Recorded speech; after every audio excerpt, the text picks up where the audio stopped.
Hello YouTube, this is Garrett again. Today I'm going to demonstrate the Taurus Judge. I've seen a lot of guys do different videos on it, so I thought I would do my own take.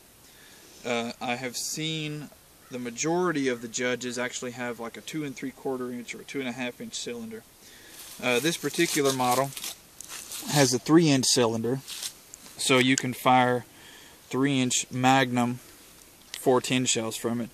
The ones we're going to be shooting today, we're going to be shooting both number 4 buck 410 shells, and we're going to fire 1 or 2 .45 long Colt rounds through it. Now, the Taurus Judge, in my opinion, would be a very effective self-defense weapon, especially if you live in an environment like this, where you might happen upon a snake and you don't want one round to miss and then you get bit. The barrel of the weapon is rifled, so I do not recommend shooting those self-defense 410 rounds you see that have discs and plates and things of that nature in it. I went to go buy one from a local gun store, and a guy actually told me that he had one returned because a guy tried to fire one of those non-standard 410 rounds through it, and it blew the weapon up, because once those discs hit the rifling in the barrel, they cause an excess of pressure and it blew the weapon up. So we're going to take 2 shots with 410. We're going to take one from a reasonable encounter distance. You know, you've decided that this guy is going to be a threat and you're taking action with the 410 round. And then we're going to take a step back and we're going to take a shot from a little further away, and then we'll do 1 or 2 rounds with the 45 rounds. So we'll go ahead and do 1 round at, 5 yards with the number 4 buck 410 shotgun shell, 3-inch Magnum.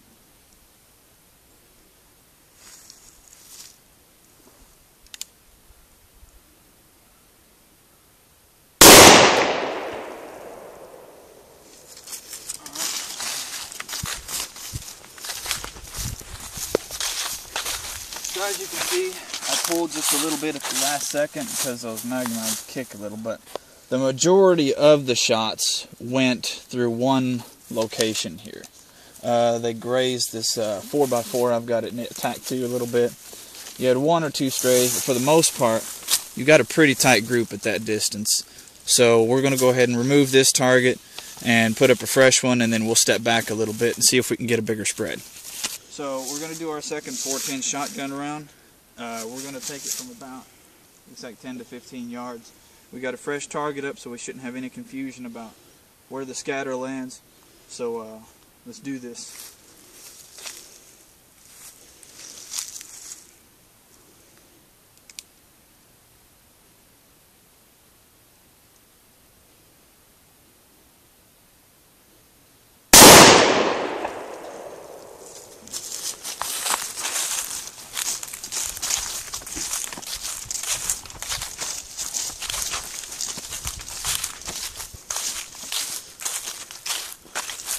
Now, I don't know if it's this particular weapon, but I know for a fact I didn't pull on that one, and it is shooting right. I got 1 pellet that grazed it here, so I'm guessing the pattern landed somewhere off here to the right.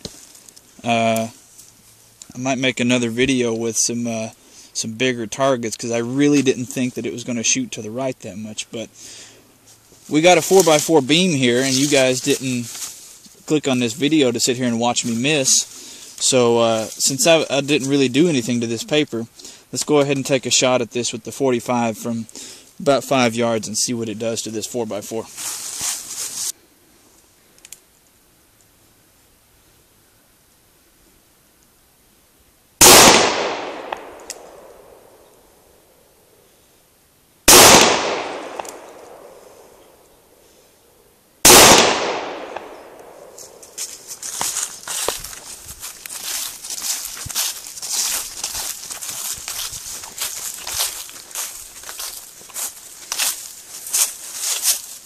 So it looks like the 45 rounds were off to the left just a little bit. And I was putting my bead right there. So I'm high and to the left. So let me see here. We got no rounds left with the Judge, and I'm not particularly happy with the results. So I'm going to take out my Smith & Wesson 40 and see if I can't get a better group and do some damage to this beam. Alright, Smith & Wesson Sigma 40 caliber. I got videos up about this, so if you want to know more about it, just check out my channel.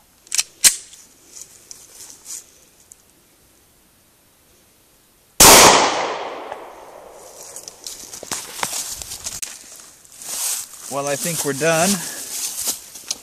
A 40 caliber round, total, well, not quite total penetration, but it went about 2/3 of the way through and split it in half. So, I guess if you can get used to the Judge, would probably be quite a devastating round. I mean, the 45 long is definitely a bigger punch than the 40 Smith & Wesson, and this is what a 40 did to it. So if you're thinking about the Judge at close range, at least, I think it would make an outstanding snake gun. Or like if you're a truck driver, I know it's illegal to have guns in your truck, but I have heard you're allowed a shotgun. Now I don't know if a Judge would fall into that category, but at close range, I think it would make a decent snake gun or self-defense gun. Personally, I obviously just couldn't figure out how to aim it. There's a 40 caliber, and you saw where my 45 and 410 rounds landed. So yeah, this is Garrowin again. Questions, comments, concerns, suggestions, you can put them below. I have a feeling you guys aren't really going to be happy with the results from the Judge, so I'm going to plan on making a second video with a bigger target. I've got some big white squares, so we can really see, you know, if it's just me or if it really is off to one side or the other consistently, and see how big the patterns can get on those 410 rounds. But anyway, this is Garrowin out. Y'all have a good. Alright, so I just wanted to record a quick caveat to the video. I know we were talking about how the 40 caliber penetrated about 3/4 of the way through this beam, which isn't actually 4 inches by 4 inches. It almost is, but it's got the rounded corners. But anyway, it had just occurred to me once I sat down and got to looking at it that it penetrated about 2/3 of the way through this beam with hollow point rounds. These are, I believe, 165 grain Winchester Ranger ammunition.